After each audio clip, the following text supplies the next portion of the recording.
ጣቶቹ ክርና መርፌውን ሲያዋህዱ ልቡ ደግሞ ተስፋን ይሸምናል። ወጣቱ ኪሩቤል አንተነህ የአእምሮ እድገት ውስንነት ቢኖርበትም ፍቅር ኢትዮጵያ የአእምሮ እድገት ውስንነት ያለባቸው ብሔራዊ ማህበር ውስጥ የሚሰራቸው የእጅ ስራዎችን ግን የአእምሮውን ብስለትና የጥበቡ ማሳያ ናቸው።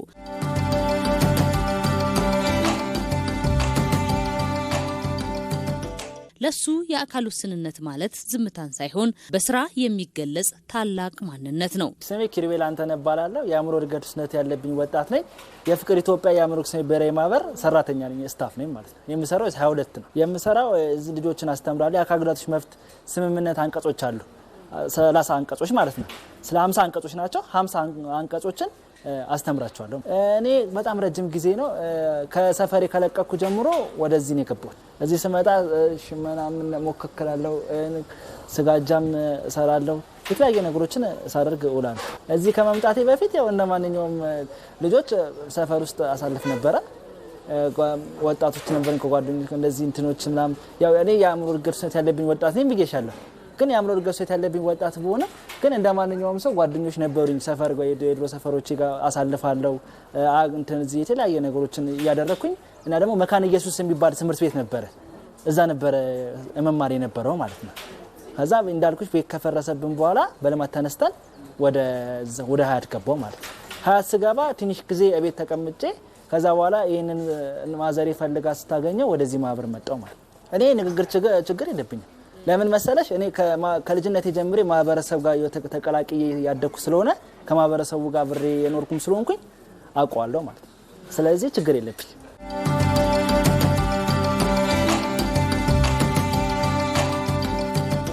በዚህ ማህበር ውስጥ ሌላኛው የጽናት ተምሳሌት ቶማስ ስዩም ይገኛል። ቶማስ የሚናገረው ቋንቋ አንድ ነው፣ ለኛ ምቹ ሁኔታዎችን እንጂ ከንፈር መምጠጥ አያሻም የሚል ከተፈጠሩላቸውና ማህበረሰቡ እጁን ከዘረጋላቸው ከማንም እኩል መጓዝ መስራትና መኖር እንደሚችሉ በተግባር እያሳየ ነው። ቶማስ ስዩም እባላለሁ።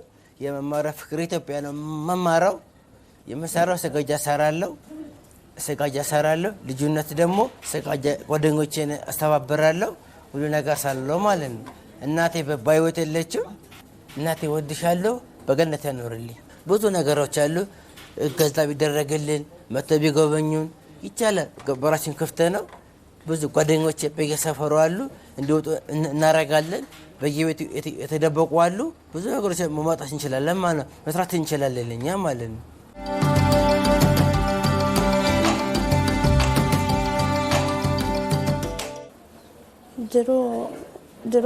ድሮ መማረው ሚስዮን ነው እና ሌላ ደግሞ እዚህ የፍቅር ኢትዮጵያ እዚህ እኔ እዚህ እናቴ ናት እዚህ ያስገባችኝ። እዚህ ስለተደነልኝ እዚህ ነው የገባሁት። ስለዛ እናቴ እዚህ አመታኛለች። በጓደኞቼ እነሱ ጋር እኩል እኔ ከጓደኞቼ ጋር እኩል እነሱ ጋር አይደለም። እኔ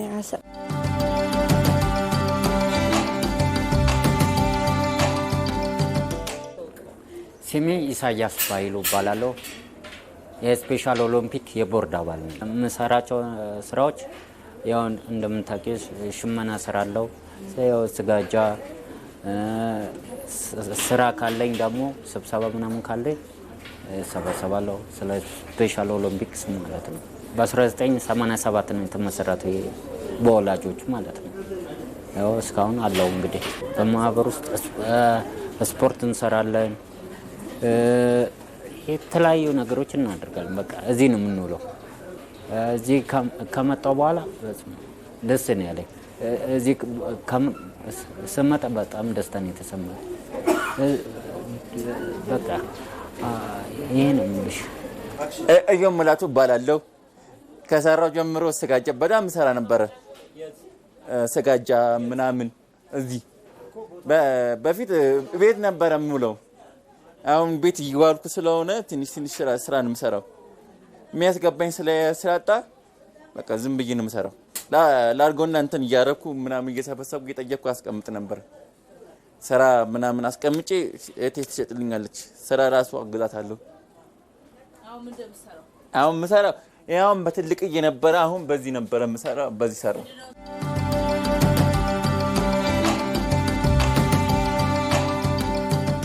ይህ የተስፋ ጭላንጭል ወደ ታላቅ ብርሃን ለመቀየር ፍቅር ኢትዮጵያ የአእምሮ እድገት ውስንነት ያለባቸው ብሔራዊ ማህበር ለ3 አስርት ዓመታት ገደማ ደክሟል። የማህበሩ ፕሬዝዳንት ወይዘሮ ምህረት ንጉሴ ማህበሩ ከ1987 ዓ.ም ጀምሮ በሺዎች የሚቆጠሩ ልጆችንና ወላጆችን ህይወት እንደቀየረ ያስረዳሉ። እንግዲህ ማህበራችን አገር አቀፍ ማህበር ነው። ከተቋቋመ ወደ 31 ዓመት ሆኖታል። ይህንን ማህበር ያቋቋሙት የአእምሮ እድገት ውስንነት ያለባቸው ልጆች ያሏቸው ወላጆች በጋራ ለልጆቻቸው መፍትሄ ለማምጣት ያቋቋሙት ማህበር ነው። መጀመሪያ ስናቋቁመው አዲስ አበባ ላይ ነበር የተቋቋመው። ግን አዲስ አበባ ላይ ያለውን የግንዛቤ ማነስ፣ መገለልና መድሎ ምን ያህል የአእምሮ እድገት ውስንነት ያለባቸው ዜጎች በተለያየ ሁኔታ ከማህበረሰቡ ኢኮኖሚያዊም ሆነ ማህበራዊ እንቅስቃሴዎች ተገልለው እንዳሉ አየን። ይሄ ትልቅ ስራ ሊሰራበት እንደሚገባው አመንንና ስለዚህ ወደ ሀገር አቀፍ አሳደግ ነው ማለት ነው። አሁን ወደ 18 ክልሎች ላይ ከ15000 በላይ አባላትን ይዘን እየተንቀሳቀስን ነው። እንግዲህ በማህበራችን ምን ይሰራል?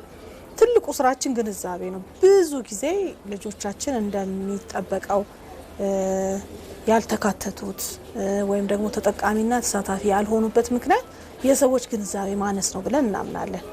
የግንዛቤ ማነስ የሚጀምረው ከወላጆቻቸው ነው። ስለዚህ በወላጆቻቸው ላይ ትልቅ የግንዛቤ ስራ እንሰራለን። በታች በግራስ ሩት ሌቭል ጀምረን በቡና ጠጡ ፕሮግራምም እንደገና ላይ የመንግስትና መንግስት ያልሆኑ አካላት ኃላፊዎችንም ጨምረን ማህበረሰቡን ግንዛቤ የማስፋት እኩል ተጠቃሚና ተሳታፊ የምንሆንበትን በማህበረሰቡ ውስጥ ለማስፋት ማለት ነው። እሱን እናደርጋለን። ከዚህ ጎን ለጎን እንግዲህ ብዙ ረጅም ጊዜ ወላጆች ነበርን ድምጽ ሆነን ከፊት እንወጣ የነበረው። አሁን ግን ጊዜው መለወጥ አለበት። ልጆች ደግሞ ለራሳቸው ድምጽ መሆን አለባቸው። ስለዚህ ለዛ ደግሞ እንዲሆን ልጆችን የማብቃት ስራ እየሰራን አሁን ብዙ ውጤታማ ልጆችን መተውልናል።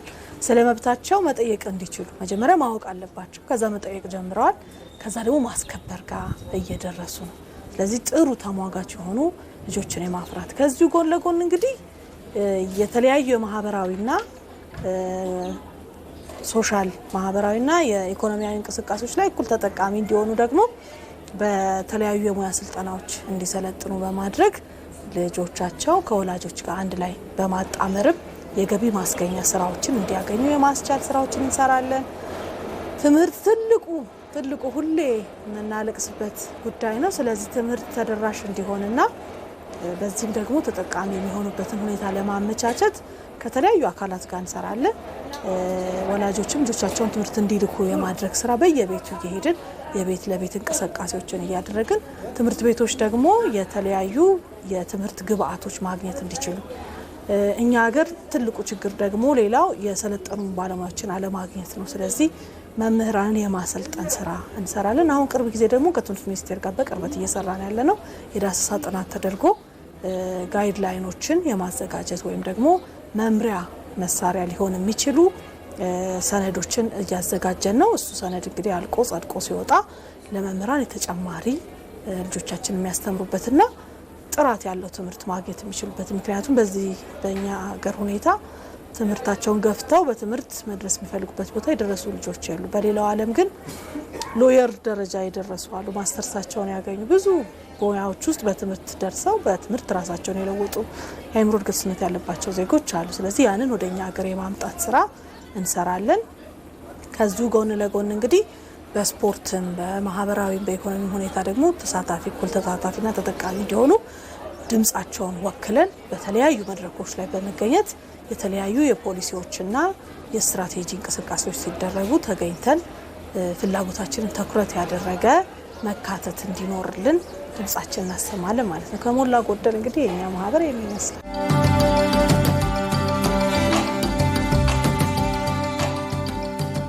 ሁሉም ወጣቶች ናቸው የሚሆኑት። ብዙ ጊዜ ከ18 ዓመት በላይ የሆኑ የአእምሮ እድገት ውስንነት ያለባቸው የማህበራችን አባላቶችን ነው የምናሳትፈው። የተለያዩ ሙያ ስልጠናዎች ወስዳሉ። ሻማ ማምረት፣ ጧፍ ማምረት፣ የመሬት ላይ ምንጣፎችን፣ የቡና ጀባዎችን፣ የስጋጃ ምንጣፎችን እንዲሁም ደግሞ የሽመና ስራዎችን ያመርታሉ። እነዚህ ምርቶች አሁን የተወሰኑት ልጆች ገና አሰልጣኞች ናቸው። ምርት የሚወጣበት ደረጃ ላይ ያልደረሱ ናቸው። ግን ስልጠናቸውን ጨርሰው ደግሞ ወደ አምራችነት የተለወጡ ደግሞ ልጆች አሉ። እነሱ ምርቱን ሲጨርሱ ከዚህ ከማህበሩ ይገዙትና ምክንያቱም ማህበሩ የግብአቱን ሮ ማቴሪያሉን ወይም ማለት ነው ያሟላላቸዋል። ስለዚህ ለዛ ገቢ የሚሆን ብቻ ዋጋ ነው የተደረገበት እስካሁን ባለው ሁኔታ። ምክንያቱም ገና የገቢ ማስገኛ በሚያደርስ ደረጃ ወጪውን በሚሸፍን ደረጃ አልተቀመጠም፣ ወይም ትርፍ በሚያገኝ ደረጃ አይደለም ዋጋው ያለው የሚመረቱት ምርቶች። ነገር ግን ልጆቻችን ምን ያደርጋሉ? ወጪዋን የምትሸፍነዋን ይከፍሉና ይወስዱትና የሰሩትን ምርታቸውን ወስደው ማህበረሰባቸው ውስጥ ይሸጡታል።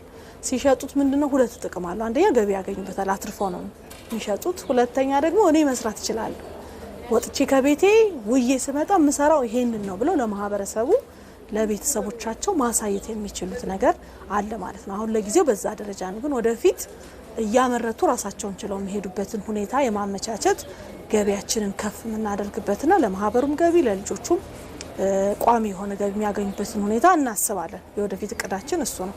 ጎን ለጎን ግን እዚሁ ማህበራችን ውስጥ ቦታ ሰጥተናቸው ደግሞ እየሰሩ ያሉ ልጆች አሉ። እነዚህ ልጆች ተደራጅተው ለጊዜው አሁን አዲስ አበባ ባለው ሁኔታ ቦታ ማግኘት ስላልቻሉ ሌሎች ከተሞች ላይ እያገኘ ነው ያለነው ድጋፍ አለ ከመንግስት ቦታ አመቻችቶ መስሪያ ቦታ ተስተካክሎላቸው አምራች ዜጋ የሆኑ ብዙ ልጆች አሉ። አዋሳ ላይ፣ ደሴ ላይ፣ ባህር ዳር ላይ፣ አዳማ ላይ እንደዚህ አይነት ሁኔታዎች ተመቻችተዋል። አዲስ አበባ ላይ ግን ገና ቦታ እስከሚያገኙ ድረስ ብለን ከወላጆቻቸው ጋር አደራጅተን እያመረቱ ምርቶቻቸውን መሸጥ የጀመሩ ልጆች አሉ። በራሳቸው ግብአቱን በራሳቸው ነው የሚያደርጉት። እኛ ኢኒሻል ካፒታል አሟልተንላቸው እቃዎቻቸውን ራሳቸው ገዝተው ራሳቸው አምርተው ራሳቸው ዋጋ አውጥተውለት እየሸጡ ራሳቸው ገቢ በማግኘት ላይ ያሉ አሉ። እነዚህ እንግዲህ የማስፋፋት ስራ አሁን እነዚህ ገና በትንሽ ማንኪያ የነካናቸው ናቸው። ግን ብዙ ልጆች አሉ እንደዚህ አይነት ስራ መስራት የሚፈልጉ።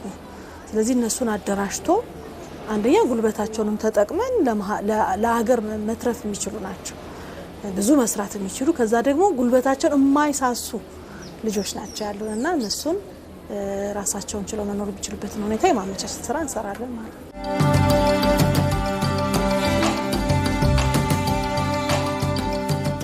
ብቸኝነትን በጋራ እንመክት በሚል መሪ ሀሳብ የአእምሮ እድገት ውስንነትና ዳውን ሲንድሮም ያለባቸውን ዜጎች የተፈጥሮ ብቃት የሚያሳዩበት 11ኛው ሀገር አቀፍ የስፖርት ውድድር መጋቢት 4 2018 ዓ.ም በኢትዮጵያ ስፖርት አካዳሚ ይጀምራል። ውድድሩ ስፖርታዊ ፍክክር ብቻ ሳይሆን እነዚህን ዜጎች በኢኮኖሚ በፖለቲካና በማህበራዊ መብቶቻቸው እኩል መሆናቸውን ለዓለም የሚመሰክሩበት መድረክ ነው። ይህና መሰል ስራዎች እውን እንዲሆኑ ማህበሩ አሁንም የሁሉን እገዛና ትብብር ይሻል። እኛ እንግዲህ የዓለም አቀፍ የዳውን ሲንድሮም ቀንን ዳውን ሲንድሮም ብቻ ሳይሆን ለሁሉም የአእምሮ እድገት ውስንነት ያለባቸው ዜጎች በዓልን እናከብራለን። በተለይ ደግሞ ማርች 21 ወይም መጋቢት ላይ እንዲሁም ደግሞ ኦቲዝም ዴይንም በሚያዝያ ላይ እናከብራለን። ምክንያቱም የኛ አባላቶች የአእምሮ እድገት ውስንነት ያለባቸው ሁሉ ኦቲዝምና ዳውን ሲንድሮም ሌሎችም ኬዞችን ጨምሮ ነው።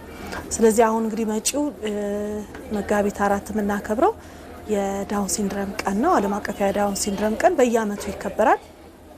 በዓለም አቀፍ ደረጃ ለ15ኛ ጊዜ በሀገራችን ለ11ኛ ጊዜ ይከበራል። በየአመቱ ሲከበር መልእክቶች ይተላለፉበታል። የዚህ አመት ሞቶ ብቸኝነትን በአንድነት እንመክት ወይም ብቸኝነትን በጋራ እንመክት የሚል መልእክት አለው።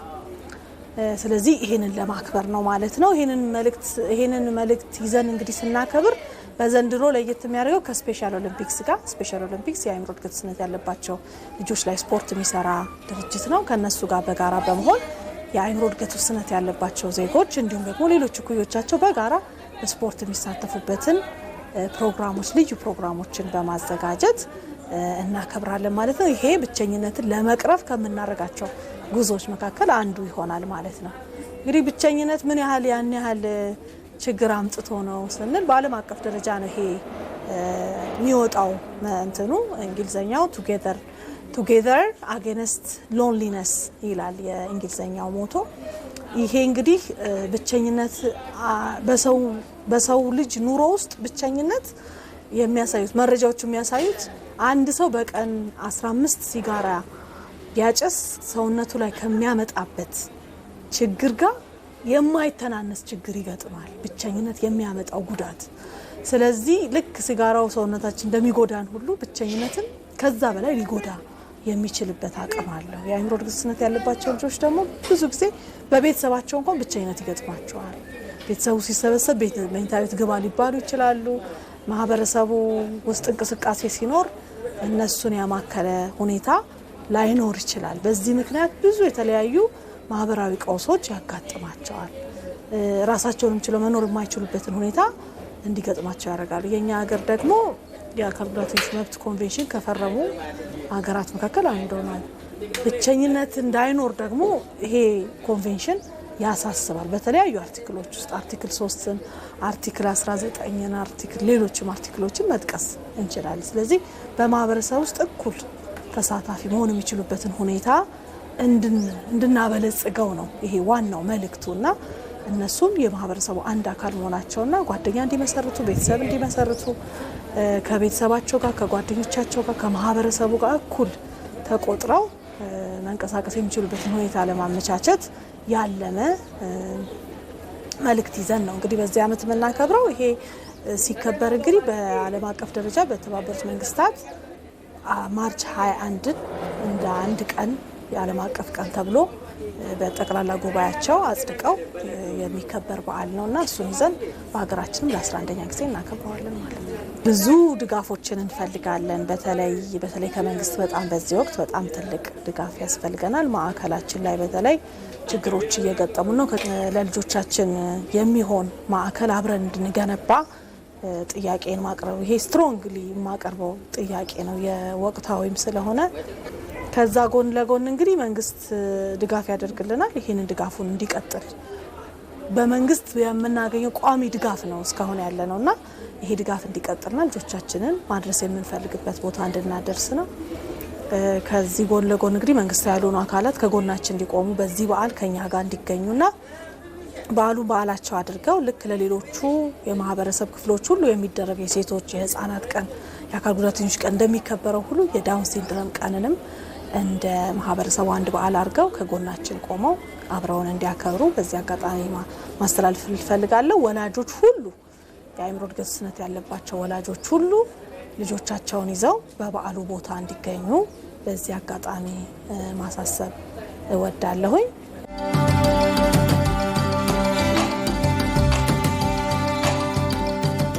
ሀገር አቀፍ ስፖርታዊ ውድድሩ በኢትዮጵያ ስፖርት አካዳሚ ሲካሄድ ውጤቱ በሜዳው ላይ በሚመዘገብ ነጥብ ብቻ የሚለካ አይደለም። ይልቁንም እነዚህ ዜጎች በኢኮኖሚያዊ፣ በማህበራዊና በፖለቲካዊ መድረኮች እኩል ተጠቃሚ እንዲሆኑ የሚያደርግ የጋራ ጉዞ ማሳያ ነው።